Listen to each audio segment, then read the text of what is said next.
Welcome to the Tech Egg. Don't get scrambled. Enjoy the video. You begin by seeding Google Trends with a tight list of product keywords.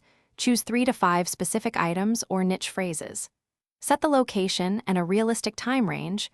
Past 12 months is a good default because trends differ by region and season. Once done, apply a relevant category to filter unrelated queries. This boosts signal and reduces noise. Make sure to save or note your seeds so you can compare them in the next step. Next, you compare your chosen keywords directly. Use the Compare tool to layer up to 5 terms and watch relative performance. Look for sustained growth or repeated seasonal spikes rather than one-off blips.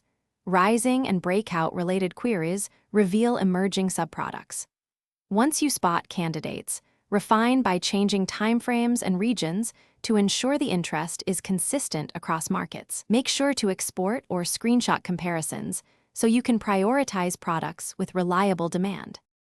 Finally, validate your shortlist. Cross-check trends signals with search volume tools, marketplace bestseller lists, and social mentions to confirm demand.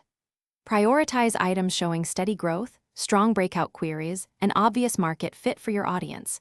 These are the best candidates to source or test. If your trends data is noisy or contradictory, try broadening keyword phrasing, increasing the time frame, or switching categories to remove outliers. One troubleshooting tip: inconsistent spikes often mean regional or seasonal effects, so segment and retest those areas. Thanks for watching. Consider subscribing if I helped unscramble your problems.